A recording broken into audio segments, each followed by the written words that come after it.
Bueno, le toca el turno al multicitado Obregón. Es maestro de actuación en el Foro Teatro, fue maestro de actuación en el Teatro Foro Contemporáneo del 93 a 2005, en Argos Casa Azul desde el 2006. ¿En dónde, perdón? Supongo que no. Hasta hoy. Y Historia del Teatro en el CUT desde el 2008. Dirigió la revista Repertorio, excelente revista de la Universidad Autónoma de Querétaro del 90 al 95.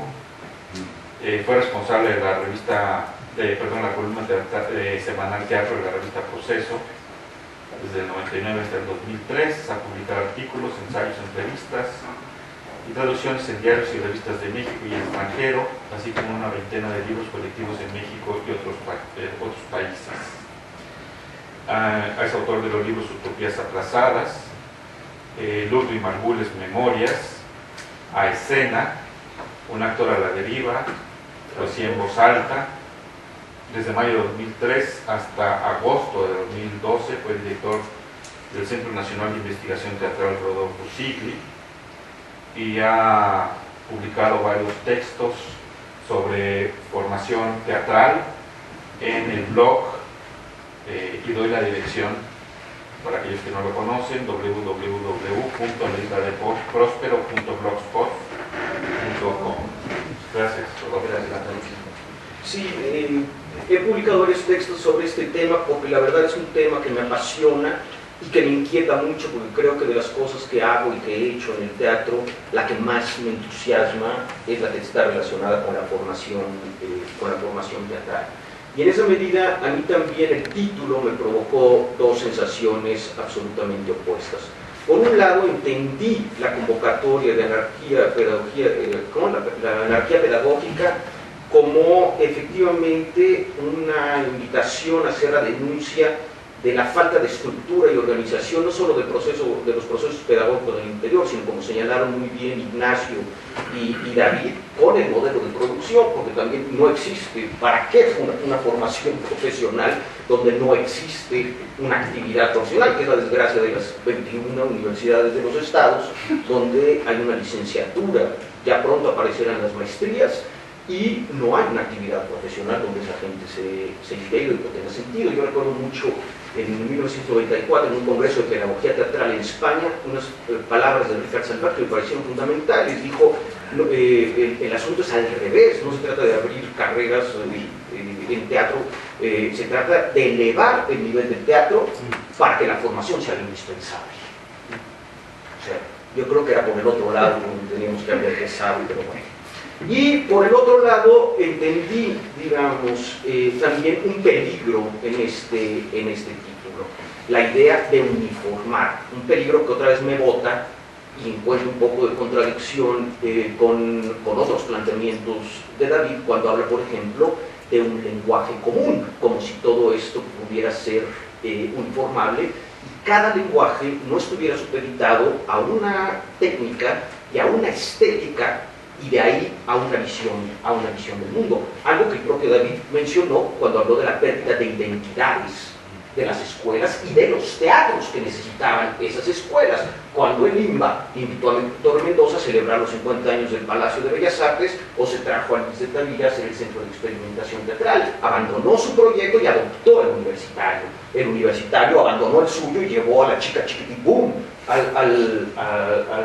y luego a no sé quién más del Canal 13, justo en los años que tú preguntabas. En fin, la pérdida completa de identidades de nuestro teatro. Esas primeras escuelas privadas trataron de preservar fuera del abrigo del Estado con todas sus dificultades, ¿no?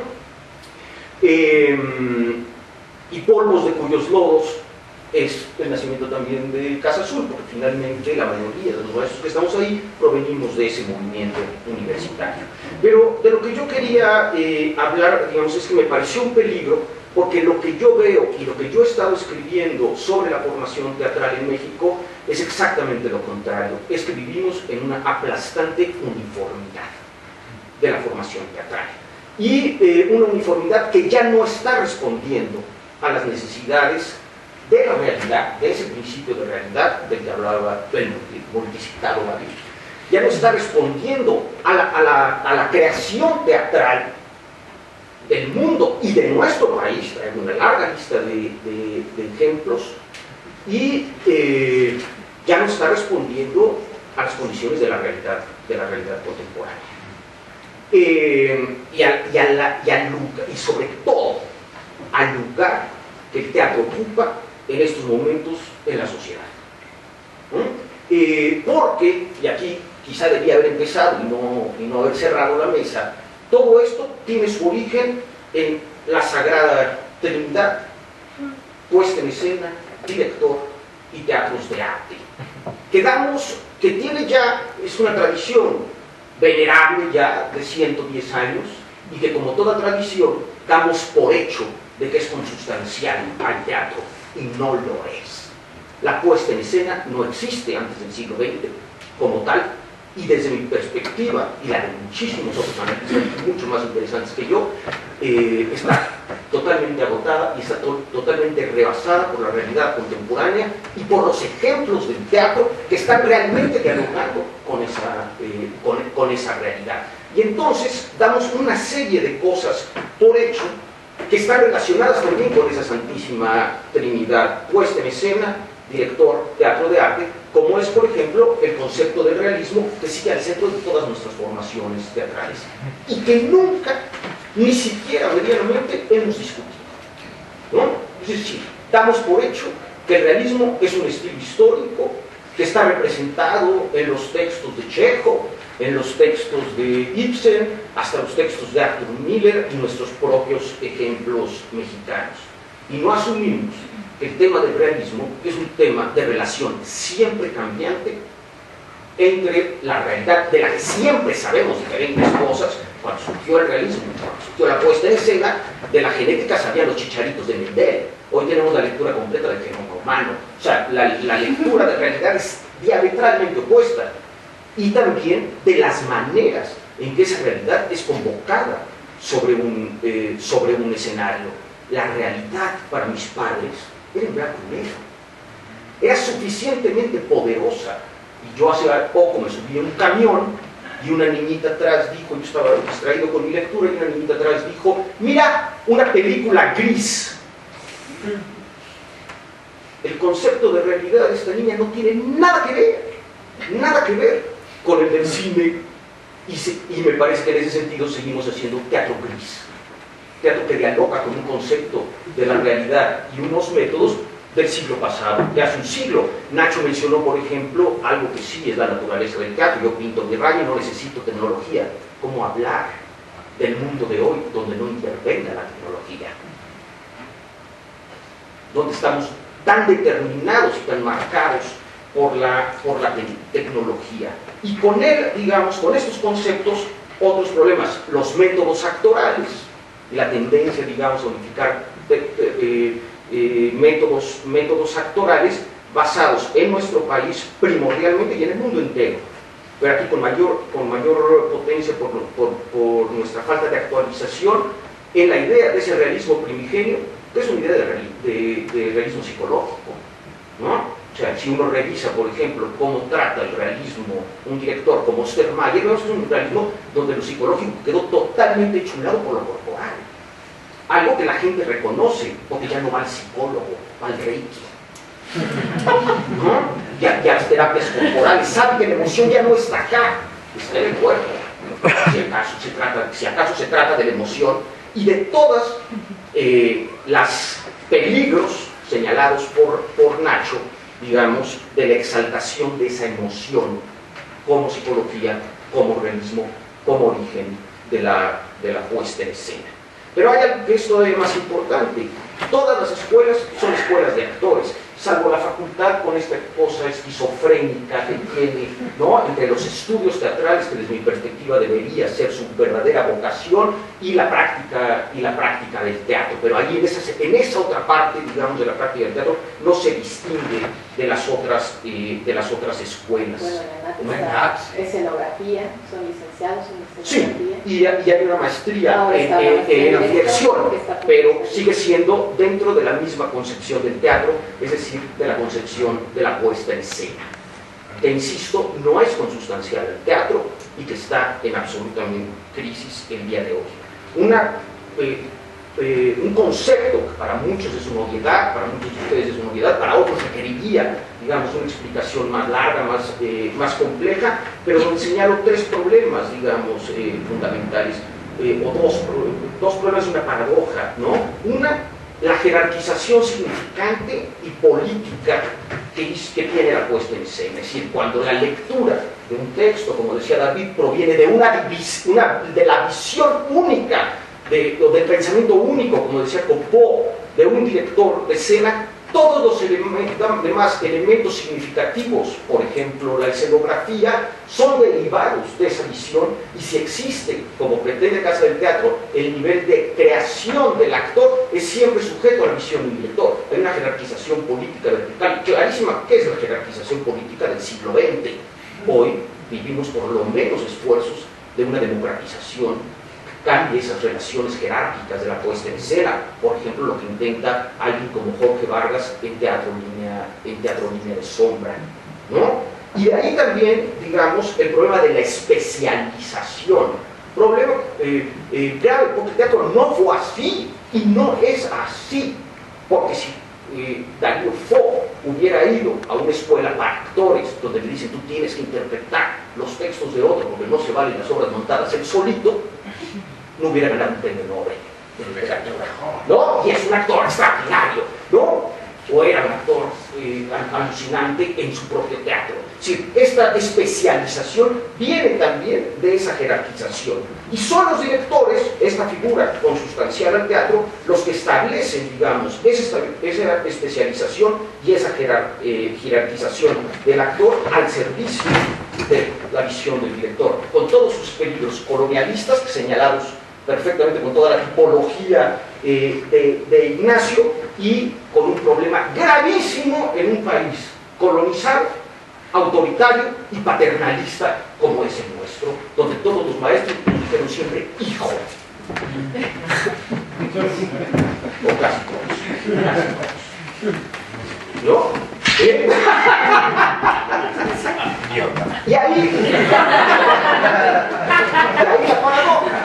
Y ahí la paradoja. Todos los teatros de arte, desde Stanislavski hasta el teatro universitario mexicano de los años 70, al cual admiro profundamente, quisieron poner al actor en el centro de la creación, pero dentro de esta estructura jerárquica.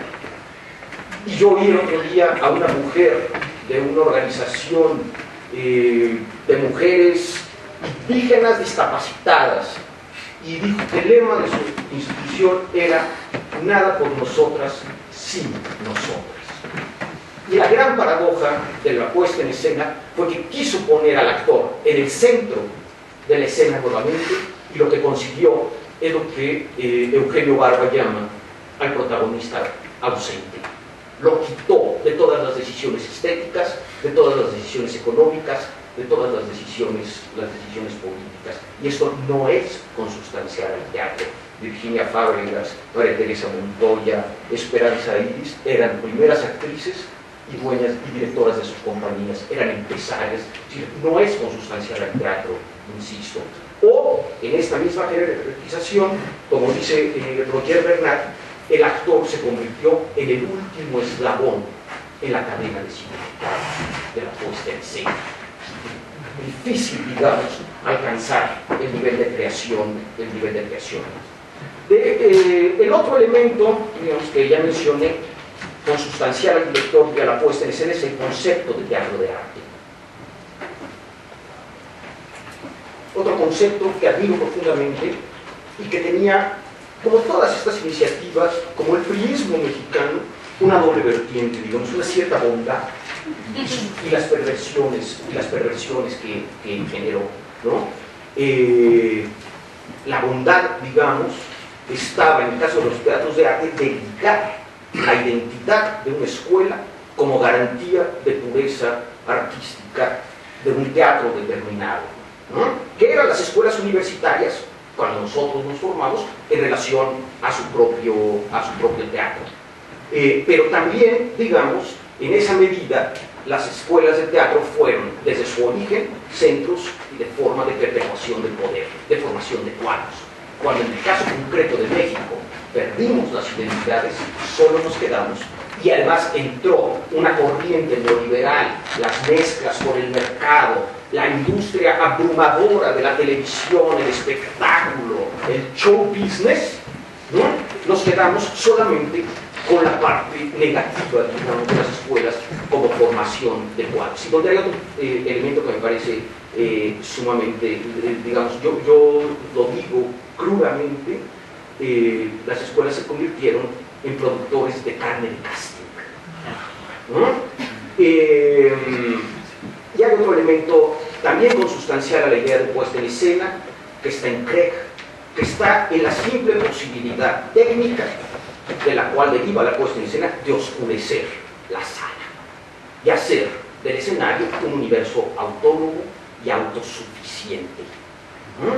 Y ahí, digamos, el problema también de la pérdida de relación del teatro con el mundo, que no se gana, desde mi perspectiva, llevando el mismo teatro a un espectador que nunca lo ha visto, sino reactivando esas relaciones también siempre cambiantes de la escena con la realidad que la circunda.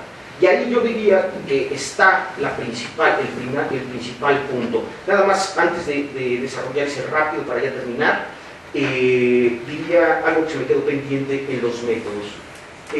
Los métodos, como las identidades artísticas, representan también idiosincrasias.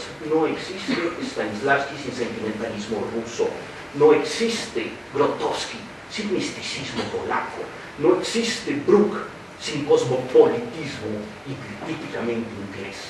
Y nunca, ni medianamente, hemos cuestionado cuál es la idiosincrasia, o diría yo, las idiosincrasias y las diferentes modos de ser mexicanas llevados al teatro, porque estamos sujetos a los modelos europeos de la puesta en escena y a sus repertorios, que tampoco es una noción consustancial y es en la que nos formamos. La maestría en dirección del ENAT no discute de esto, o si lo discute, lo contrarresta con 4 semestres de teoría dramática, cuando la dirección está en otro lugar completamente hoy. Y en el CUT, el plan de estudios actual, tiene 3 años de teoría dramática, porque sigue, y el actor de la cátedra de teatro se llama actor dramático, porque sigue siendo el eje, y el repertorio, insisto, no es consustancial, vino con la puesta en escena. Como decía Brecht, el siglo XX encontró un medio muy eficaz de apropiarse de todas las obras del pasado, la interpretación. Esa interpretación se llama puesta en escena. No es el teatro que están haciendo Jorge Vargas, no es el teatro que está haciendo Claudio Valdés Curi, no es el teatro de la Comuna de Rubén Ortiz, o incluso el teatro performativo de Gerardo Trejo Luna, no es mucho menos las experiencias más radicales de Héctor Borges, no es el actor que necesita Alberto Villarreal, el actor obediente al director, pero que no entiende lo que está haciendo ese director, no es el actor que necesita Lagartijas tiradas al sol, Damián Rodríguez y Luis Pardo, no es el actor que necesita Diego Álvarez Robledo y otros creadores mucho más jóvenes, incluso otros creadores más discutibles desde el punto de vista de la solidez de su trabajo, incluso perseguidores de modas. Pero ya no es el actor el que está formando la mayoría de las escuelas. Y yo no digo que todas tuvieran que ir para allá. Para mí, por ejemplo, como egresado del CUT y hoy día como maestro teórico del CUT, esa es la vocación del CUT. Porque históricamente la vocación del CUT era un lugar de avanzada, era un lugar, ¿no? Pero se quedó en la avanzada de los 70s. Se quedó atorado en la avanzada de los 70s, el CUT, y yo me peleo con eso todos los días. Y en el nuevo plan de estudios, cuando yo leía el cuerpo, las técnicas del cuerpo que se enseñan en todas las escuelas para la creación de personajes. Yo dije, y Artaud no pasó por la faz de la tierra. Y luego, el actor para la ficción, y Brecht no pasó por la faz de la tierra. Hoy leía una frase de Brecht en relación al realismo. Se trata incluso, dice Brecht, de usar medios no artísticos. Esa señora que fue a la secundaria, hizo teatro en la secundaria, y no sé quién, podría ser un material extraordinario de trabajo para una puesta en escena cristiana. Y no... no podría cantar. No, y tiene que cantar. Y Brecht tiene que ser con canción, la ortodoxia de Brecht. Brecht leído como estética dentro de la tradición de la puesta en escena y no como un cuestionamiento del efecto del teatro sobre la sociedad. Te estás convirtiendo a un solo Brecht y hay uno que dice sí, que debe estar perfectamente entrenado para decir, hay otro que dice que en actores debe leer amas de casa. Leerstruck. Entonces, ¿no? sí, ese Brecht. ¿Ok? O sea, el que me interesa ahora. Actores del Estado formados en un estamento riguroso para lograr eso. O sea, bueno, déjenme terminar. Déjenme terminar. Por favor. Insisto, no pido una sola escuela. Insisto, para mí el CUT tendría que representar hoy una formación acorde a estas necesidades de la escena que resumo rapidísimamente. Ya dije, democratización del campo, visiones que impliquen una totalidad que, como decía Calvino, no es hoy día sino potencial, conjetural y múltiple, ¿no? Que no tienen al texto dramático como eje de la creación, que implican, digamos, una transversalidad de lenguajes, como en el caso de las vanguardias históricas, un giro y una reactivación social, en el sentido que más me interesa. Brecht, a mí personalmente, lo digo totalmente de manera personal, una performatividad desde la dimensión artodiana, que no está sujeta a los imperativos de una ficción o un personaje, y a la desaparición de las dicotomías excluyentes de ficción y realidad. ¿Cuánto más en la sociedad del espectáculo, donde todo afuera se espectacularizó? ¿Cómo responde el teatro? Por ejemplo, con los teatros de lo real, con lo que hacen lagartijas tiradas al sol, invertir los polos, no haciendo el mismo teatro de ficción cerrada, de la puesta en escena. Ejemplos formativos en el mundo, rapidísimo, tú los conoces. Giesen, Instituto de las Artes Aplicadas del Teatro, no de formación de actor, Instituto de las Artes Aplicadas del Teatro, de donde ha salido un trabajo tan extraordinario como el de Rimini Protocol. Leiden, Facultad de Creatividad y Artes Performativas. Bogotá, Maestría en Teatro y Artes Vivas. Y Universidad Jesuita de San Francisco, Performance en Social Justice. Ya cambió. No es actores para que espectador. La función social del teatro implica, en ese sentido, digamos, otro concepto de formación. No se puede cambiar la función con las mismas herramientas. Hay que cambiar las herramientas. Y para cerrar, dos preguntas que he hecho en esos textos y que me parecen las medulares. Una, como las tuyas, Nacho, las provocaciones finales, ¿no? Una, formamos para incentivar la creatividad, la sensibilidad y la imaginación de los futuros hacedores de la escena, o para sujetarlos a nuestros propios modelos de teatro, es decir, el modelo de la puesta en escena. Formamos para las necesidades de un mercado, de la industria del espectáculo, que es racista, omnívoro, ¿no?, del espectáculo enajenante, o formamos, principalmente, y en esto me refiero a las escuelas universitarias, para formar visiones críticas. Es decir, cómo nuestras pedagogías nos hacen cómplices de mantener el estado de las cosas o cómo, en todo caso, podemos utilizar nuestras pedagogías de modo que puedan ofrecer posibilidades de resistencia frente a este estado de las cosas. Y última cosa, digamos, es ver desde mi perspectiva por lo menos alguna escuela, y por eso insisto en la vocación natural del CUT, como un espacio de experimentación y búsqueda, que de hecho el CUT original de Mendoza, lo que estaba viendo, por ejemplo, que en Rezo había actores que estaban en formación en la escuela y actores profesionales, mezclados, y resolvía de un solo paso este problema tan grave, no es el gap que se abre, la brecha que se abre entre la formación de la que tú hablaste y la búsqueda y la inserción en el mercado laboral, o en este caso en la actividad más concretamente para las escuelas universitarias, en la actividad con una intencionalidad artística o social, o las que pudieran surgir de ahí, ¿no? Y en esa medida, digamos, ver también a las escuelas como un lugar de creación en condiciones protegidas, ¿no? De riesgo, con posibilidades de futuro, y no como estrictamente formación de cuadros. Y, por lo tanto, de ahí derivaría la idea de la formación de un agente de teatro, como tú decías al principio, y no de actor, llámese creador, llámese performer, llámese artista escénico, sobre todo como un investigador y crítico, que no dependa de las visiones de otro, sino que tanto como herramientas técnicas tenga herramientas de lectura y de respuesta frente a una realidad que está a todo su alrededor. Gracias, Rodolfo. Si me parece bien, podríamos iniciar un poco de intercambio. Quisiera tratar de centrar un poco la cuestión en algún tema, porque se dijeron muchas cosas muy interesantes.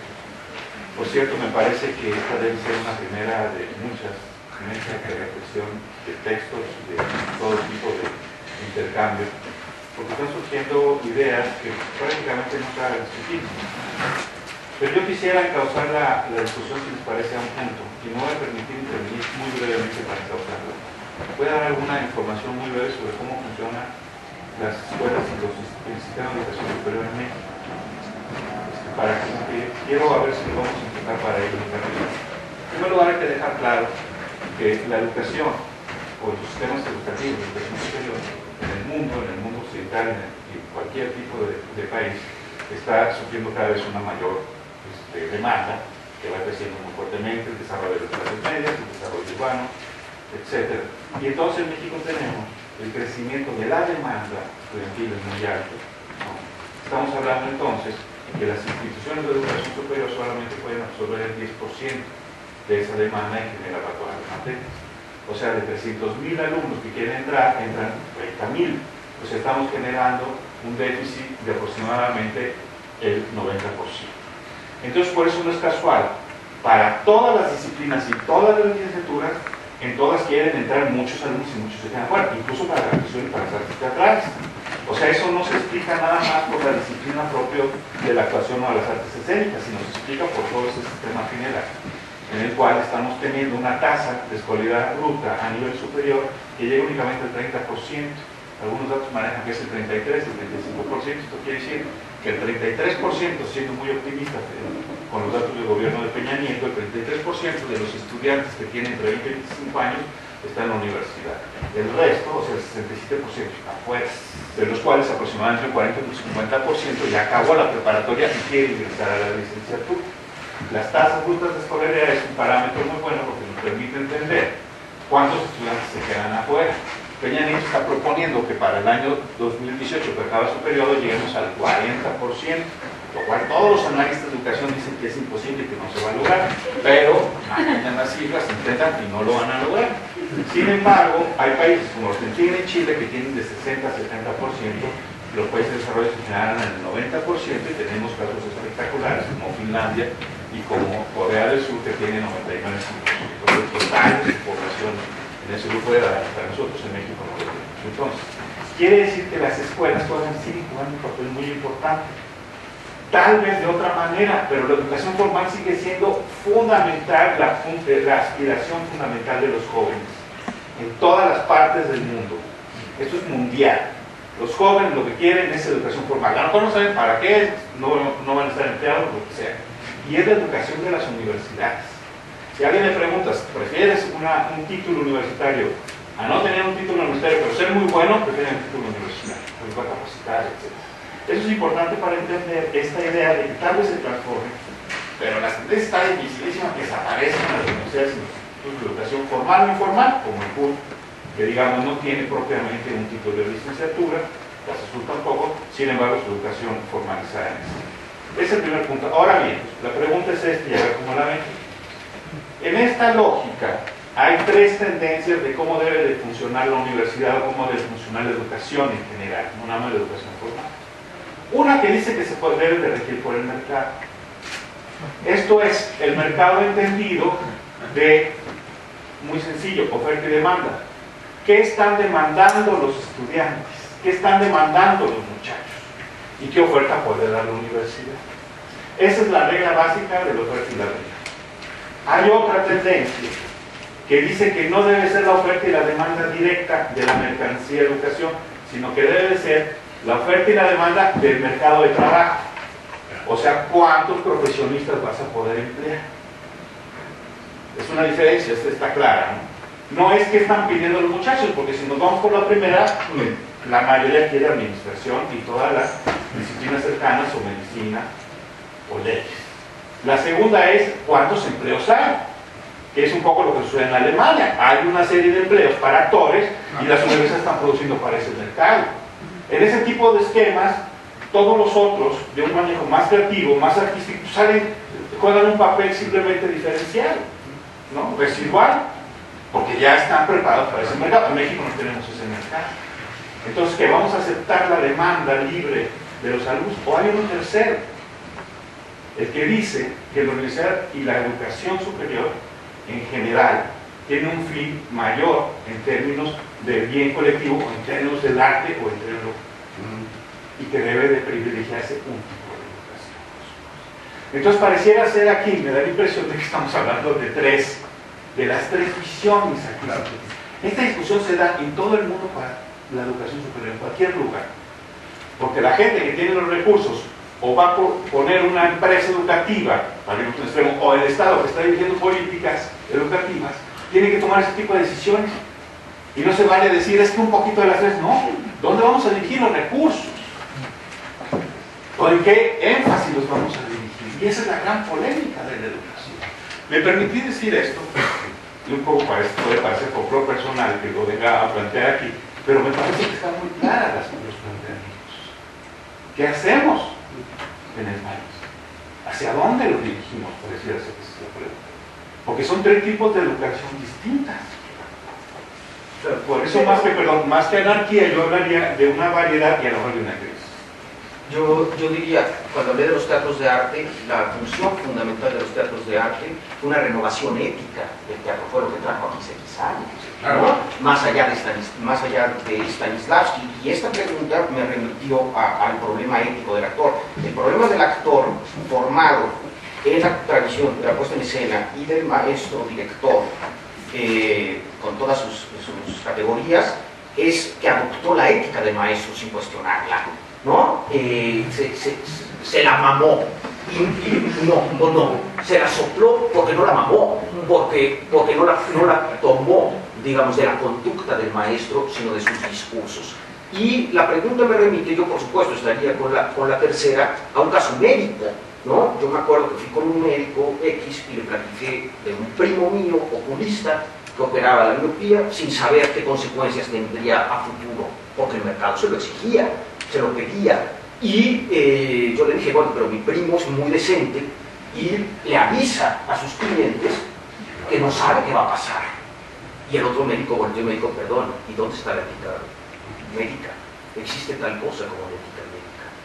Y no se forma igual un abogado, aún en las profesiones liberales, un abogado en la metro que en la libre de derecho.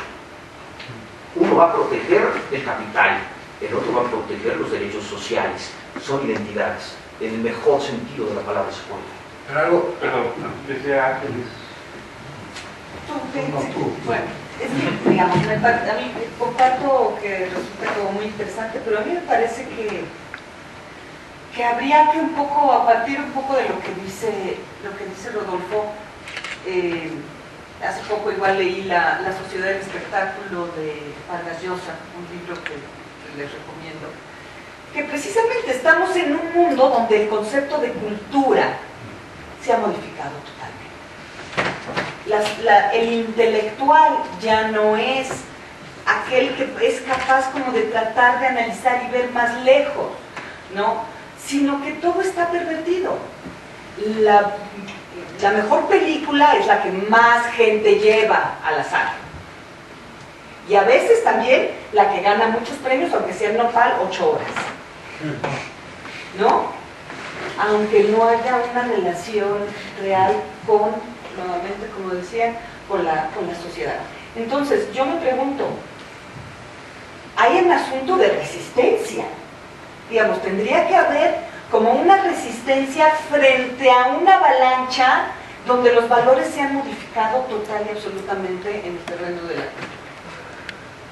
Y que en ese sentido, como maestros, como docentes o preocupados por la formación de los jóvenes, sí esconde la paradoja de que, digamos, la escuela es para perpetuar maneras de ser, pero que al mismo tiempo encierran en sí la posibilidad de lanzar las flechas al futuro. Y entonces es una paradoja de la que no es fácil siempre moverse en eso, porque por un lado repites, pero por otro lado tienes la obligación de lanzar al futuro. Y entonces ahí está Gavino, que sale del CUT, con la formación que tuvo y con el cuestionamiento que tuvo. Y así puedo, digamos, mencionar a varios, digamos. Es que, no. Espérame un segundo. Pero, es que no se trata. ahora, nada más un segundo. Me parece que en esta sociedad del espectáculo donde todo sea, que era de lo que hablabas también, es que la educación también es un asunto masivo. ¿Cómo se puede finalmente, en ese sentido, masivamente formar actores? ¿No? Pero entonces sí, entonces para el cine, ¿cuántas películas se hacen al año? ¿70? No sé cómo esté ahorita. 110. 110, ¿no?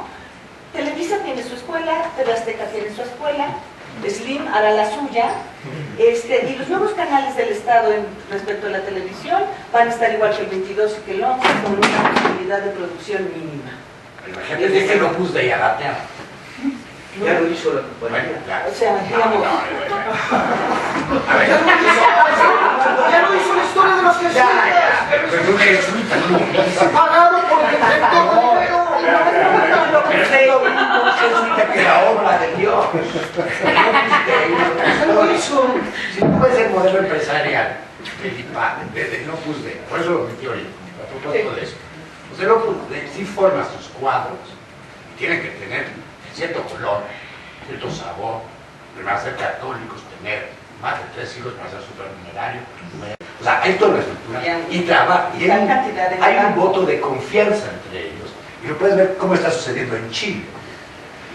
¿Por qué hay tanto vino chileno en los súperes mexicanos a unos precios que hace 10 años no los teníamos, ¿no?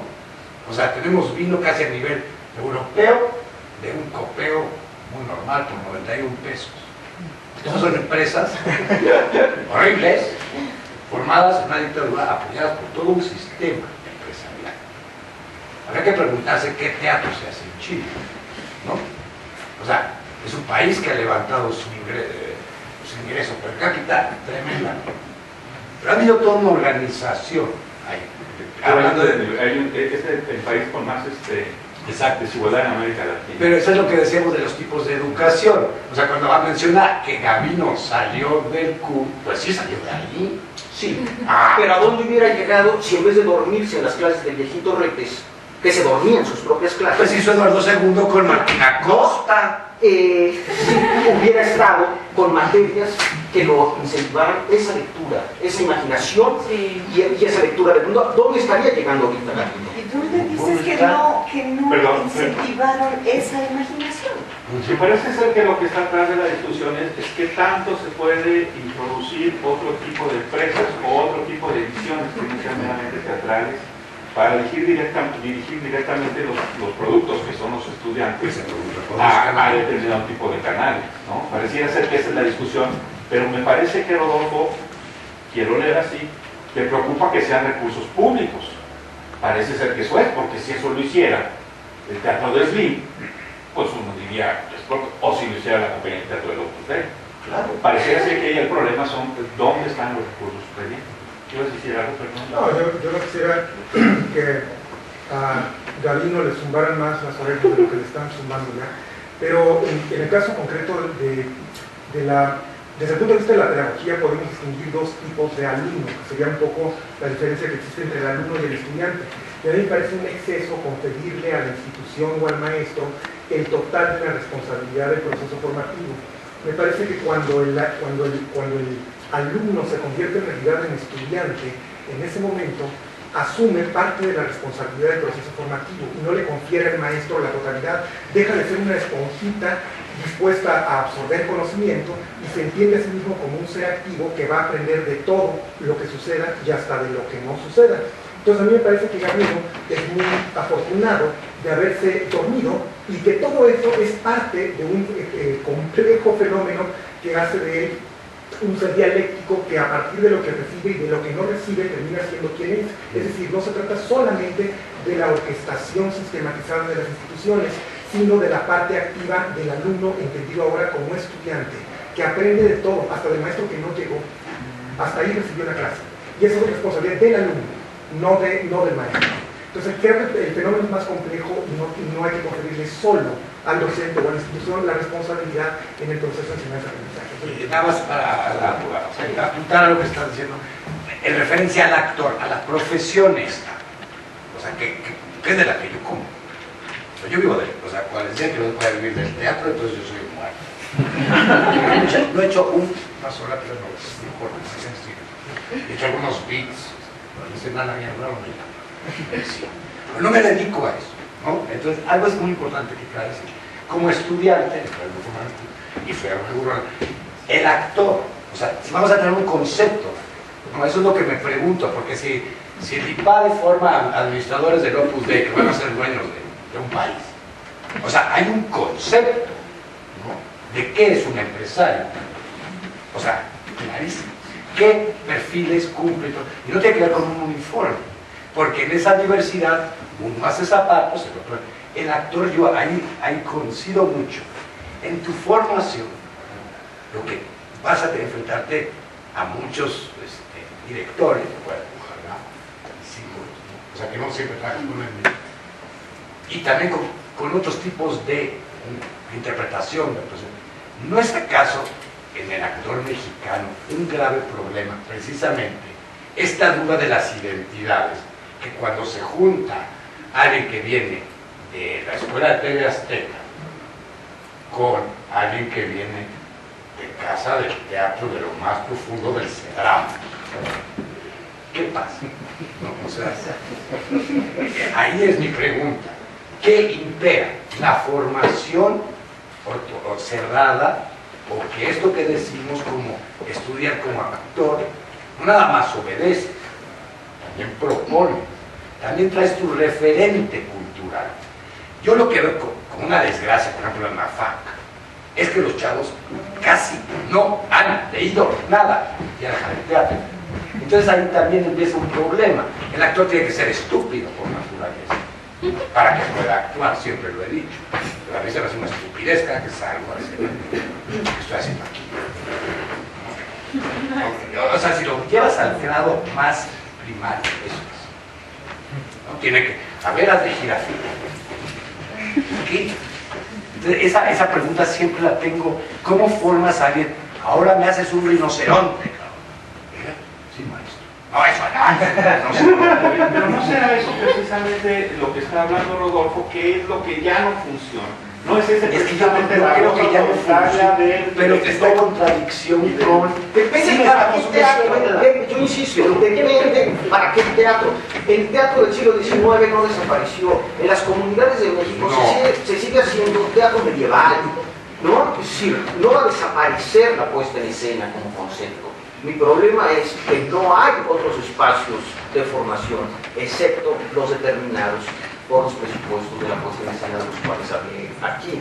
Y yo insisto, ¿por qué tendrían que juntarse el de TV Azteca y el de Casa del Teatro? Si son dos ideas distintas del mundo, ¿por qué tiene que juntar un abogado del Centro de Derechos Humanos, Agustín Pro, en el mismo despacho con el abogado que defiende a Napoleón Gómez Urrutia? Por lo mismo que estamos sentados. No se tienen que juntar. No se tienen que juntar. Dices que son circuitos distintos, entonces, y que en ese Y sentido... concepciones distintas de una misma profesión.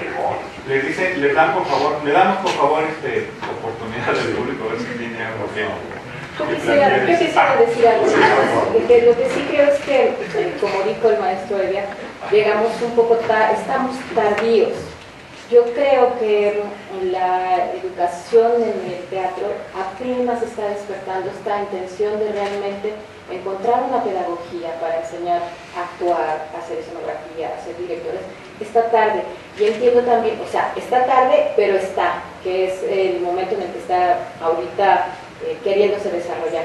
Y entiendo también la preocupación de Rodolfo de decir, hay más teatro que el que se está enseñando.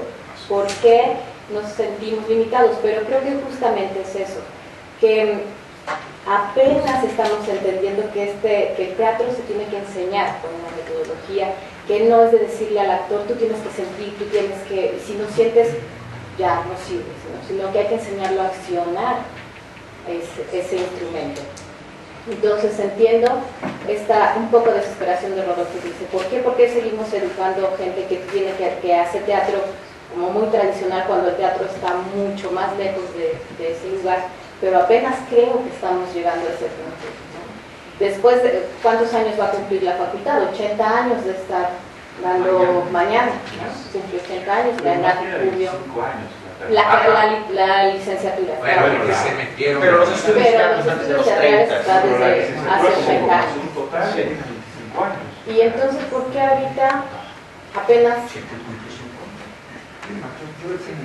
Sí, pero bueno, es que no ya existía. Entonces son 40. Sí, 40. Pero bueno, lo que quiero decir es que estamos tardíos y que ahora veo que la gente se preocupa más. Yo estoy ahorita en un momento de poder comparar planes de estudio de la ENAD anteriores y a estos nuevos que entraron ahora en 2012 y realmente veo una diferencia, o sea, veo chicos formados de estas últimas generaciones que están con el plan anterior, que están tan diseccionados que no entienden cómo integrar su clase de actuación con su clase de voz, con su clase de pensamiento mucho menos, ¿no? Porque dicen, no tengo tiempo de reflexionar. Y este nuevo plan está integrando, o sea, está buscando formar un actor que no sea como la marioneta, ¿no? Sino que realmente empiece a criticar, empiece a ser su propio gestor. Entonces creo que eso apenas estamos como visualizando en la educación. Por ejemplo, de la edad. Ciertamente, la educación, como dije al principio con la cita esta de Salvat, va detrás, Claro. ¿no? O sea, se hace necesaria la especialización médica en la medida que la práctica médica avanza, ¿no? Y el nuestro sigue siendo un teatro de médicos generales. Que tienen lo suyo. Sí. Muchas veces Mejor que los especialistas. Sí. Muchas veces. Bien, ¿alguien tiene alguna pregunta? Sí, Sí, adelante. hola. A mí me parece que tocan una nota que es fundamental, que es un fenómeno de congruencia sumamente interesante. Es que hay una falta de congruencia entonces con, no sé si de cierto, con los modelos académicos que se están siguiendo. Y cuando uno como docente hace planteamientos dentro de la clase, tú no puedes juzgar, me parece que sería muy inocente pensar al final de la clase, irte pensando a tu casa, qué gran clase di, ¿no? Me parece que no lo puedes evaluar desde ese punto de vista. Y lo que sí creo que se puede verificar es en qué momento este trabajo, este quehacer que a veces no se puede, y me parece que en todo momento no se puede ponderar con una calificación, en donde no puedes calificar a tus estudiantes con un número, no puedes evaluar la escena con lo hiciste medianamente bien, tienes un 8, me parece que eso está sumamente anquilosado y no está, o sea, lo que trato de plantear es que cuando el modelo académico se ve rebasado por lo que a nosotros respecta, que es un quehacer escénico en donde la trascendencia está a veces en otro lugar y a veces como docentes nos ceñimos a la puesta en escena, a la búsqueda de un objetivo plausible por una aprobación, por cumplir el numerito del estudiante, que ya sea que está pagando o que está invirtiendo, quizá muchas veces no su dinero, pero sí su tiempo, y que muchas veces dentro de la sociedad en la que estamos me parece que nos manejamos por el fenómeno de la aprobación. Y en ese sentido, entonces estamos no fundamentándonos con esos modelos que siempre el ejemplo es, o en mayor medida, el modelo europeo, ¿no? El modelo alemán, el modelo de la búsqueda que está quizá en otro lugar y que te pones a analizarlo y te das cuenta que estamos atrasados muchísimos años. Y entonces como docente, entonces, ¿en dónde? Esa es mi pregunta. ¿En dónde está tu búsqueda? Porque al finalmente estás dándole tratamiento a un ser humano. Yo no sé si esto se responde desde un punto de vista metodológico, pero a mí lo que me parece que funciona bien es, y creo haber entendido la pregunta, al menos en una parte que tiene que ver con cómo proceder con el alumno dentro del aula en términos de su seguimiento, porque creo que había varios temas alrededor. Creo que lo que viene bien, y esto no tiene que ver necesariamente con el programa académico o con la institución, tiene que ver con que el maestro funcione como un guía personalizado que lleve un seguimiento, que esto no es necesariamente evaluar con calificación. Creo que siempre será mejor un maestro que te diga, mira, cuando llegaste así, después te ve así, ahorita así, y te recomiendo que ahora explores así. Creo que es mejor que tienes 7, tienes 9, tienes 8. Siempre he pensado que la observación particular del proceso es más interesante que la evaluación numérica. Entonces, la respuesta parcial a tu pregunta es metodologías aparte, el maestro que sigue arcos de procesos de manera puntual y de manera cercana al alumno. No el que tira rollo, el que va siguiendo los procesos de manera muy cercana. Creo que eso es lo que abonaría a una parte de tu pregunta que tiene que ver con cómo seguir y evaluar el proceso del alumno dentro de la. ¿Algo más? Solo añadiría esto de la calificación. Como yo cuando me presenté dije, yo no soy por vocación maestro. Hay una justificación psicológica, por lo cual a mí no me gusta ese maestro. Pues esa calificación nunca me gustó. En el curso no había ese sistema de calificación. Pues era muy psicológico. Y totalmente subjetivo. Ay, ¿No sirves para actor? Pues era, por lo menos no. o sea, si hay algunas grabaciones de, en fin, pero este vergonzoso comercio de la calificación. Yo podría hablar de mi experiencia como docente de la universidad, yo llego y les digo, ¿qué quieren? ¿LP? Una vez. ¿O 10? ¿Cómo? Pero porque de entrada para mí no tienen, ya están reprobados socialmente. Quieren ser algo que no sirve para nada. Yo les doy un 10, van con su tía Chela y les dicen, tengo 10 conexiones. O sea, no, y también es darle a alguien un título. Yo cuando estaba en el último semestre de la actuación, yo decía, gente que había pasado, no sé, o sea, que nunca pudo actuar. ¿Cómo voy a firmar un acta diciéndole a la sociedad que esta señorita que le da pena actuar, mejor no paso? Le voy a poner un 7. Le voy a decir, pues será una actriz de 7. Que la repruebe la vida, dice. Por favor, ¿no? De eso se encargará.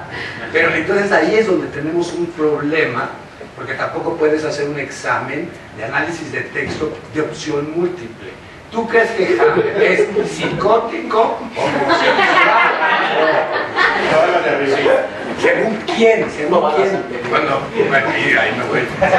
Oye, esto no es que la puesta en escena. Pues claro que siempre va a haber una concepción, pero, o sea, cuando, bueno, ¿y dónde quedó Artaud? Yo digo, ¿pero qué obra tengo que leer de Artaud? Porque no he leído ninguna. Estoy que no escribió ninguna, una mala obra. ¿No? Pero eso es algo que no vamos a poder nunca asir. Entonces, pensando un poco en Hegel, que dice que el arte es nada más que una actividad humana, ¿no? Una actividad que no puede ser perteneciente a lo sublime, el espíritu, no puede ser calificado. Y ahí que sea dialéctico. O sea, ¿por qué en un jardín de arte hay un cuadro o no sé, un paisaje? Y yo de pronto digo, híjole, me lo va a comprar, está padre, ¿no? Pero ese hombre no va a entrar nunca a un museo. ¿Por qué? Hay una cosa que me parece que no tocamos y que se quedaría para otro, que es la posibilidad o no de formalizar la enseñanza artística, ¿no? Que es una discusión inicial. El Estado se ha encaminado a eso en los últimos años. Dice José Joaquín Brunner que las universidades tienen el monopolio de certificación del conocimiento de la sociedad, y ese es el papel muy importante. O sea que el título monopoliza los títulos para decir quién conoce y quién no conoce. La sociedad lo cree y lo acepta en muchos sentidos. Entonces parece ser que ahora se ha necesitado, por eso es tan reciente esto, que los artistas también pasen por ahí. Y hay una cosa muy interesante, que casi en cualquier disciplina artística en la actualidad, todos los grandes representantes, y estoy hablando de la segunda mitad del siglo XX y principios del XXI, todos han pasado por la universidad. ¿Todos qué? Han pasado por la universidad, o las escuelas formales, ya sea que hayan estado ahí, que hayan sido alumnos predilectos o que se hayan salido, ¿no? Pero es muy interesante cómo los alumnos pasan todavía por la universidad. No estoy tratando de decir que es el único camino, mucho menos. Lo único que estoy tratando de decir es que esta es una discusión que me parece que debería estar ahí presente de manera muy fuerte. Me dice Ignacio que ellos no dan calificaciones, ¿no? Pero obviamente la facultad tiene que hacer algo. En el caso concreto de Casa Azul, hasta hace un par de años no había ningún tipo de evaluación más que la que el maestro daba de manera directa.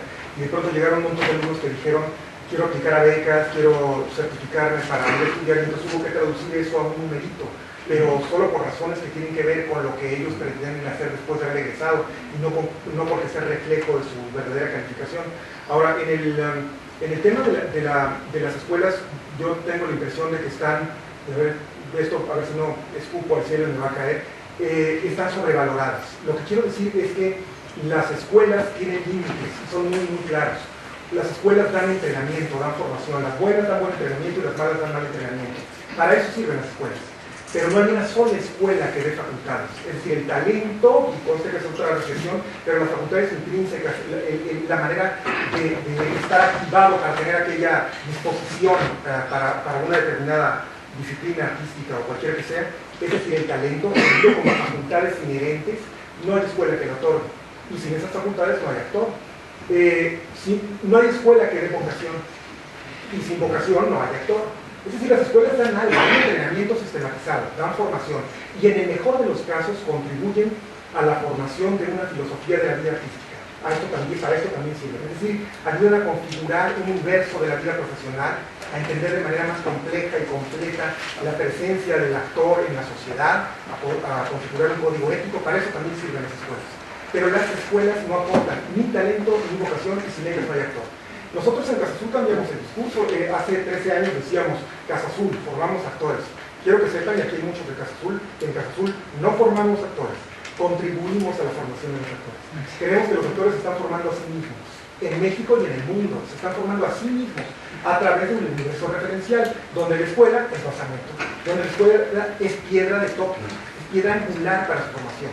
No estoy descalificando el proceso sistematizado de la escuela. Estoy diciendo que abona y contribuye, pero que no lo es todo. Porque si fuera, todos los que están estudiando saldrían facultados. Y no es así.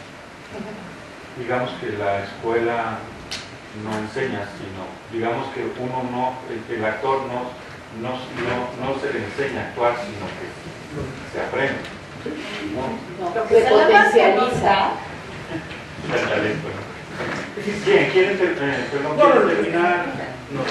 Tenemos que terminar con solo en esto de la escuela, sí, de la yo me voy a regresar al tema del teatro, que es cuando pienso en pintura, en música, la música también tiene esto del espectáculo, puede ser muy frívola, pero necesitas el maldito pentagrama. Sí hay músicos de oído, pero pues así son. No, pero a ver, Nortec bueno, no necesita el pentagrama. bueno, a ver, por eso, Necesitas son artes, digamos que la música y el teatro, ser artes dionisíacas, un producto de la exaltación interior, del espíritu, o sea, ¿no? Cuando te emborrachas cantas padrísimo y cuando bailas increíble y actúas. O sea, hay una desinhibición orgánica, ¿no? En estas artes. Pero también tiene un problema, que también es negocio. O sea, el teatro, tampoco nos podemos olvidar que si no vendes el boleto, no comes. O sea, tiene algo que se ha dividido, o sea, tiene, yo siento que tiene la comisión de ser arte. Y ahí es donde está el problema. O sea, no puedes tener una escuela artística de teatro. Si tienes que dar ciertas herramientas, técnicas, voz, corporalidad, para que después hagas todo. ¿O no? Sí, creo que ahí ese elemento de que la escuela no va a formar los artistas. O sea, no te asegura que tú estudias letras hispánicas, escribas. ¿No? O sea, ahí hay siempre un pleito para mí, que es un buen actor bien formado, pues que da, o sea, mortales para atrás yo ya no. No, pero además, es que además el concepto de buena actuación atiende a coordenadas históricas y geográficas. Referentes, ¿no? Una buena actuación es un concepto, o sea, una buena actuación de Sarah Bernhardt no se parece nada a una de Julieta Gurrola. Eran dos buenas actuaciones distintas. Un buen actor de la ópera de Pekín no se parece al que gana el Oscar, no se parece al de la Royal Shakespeare, no se parece al que se ganó el premio de novelas. Y todos pueden ser buenos. Una vez más, actor de cuál, de qué tipo, para trabajar en dónde, con quién. Esto es una realidad, es decir, lo primero que hay que asumir es que el nominativo actor es un nominativo de amplio espectro. Y que después de eso hay que arreglo de significado. Porque si no, entonces, ¿de qué actor estamos hablando? Exacto. ¿De qué teatro? Pues bueno, aquí le dejamos. Muchas gracias. Muchas gracias a ustedes.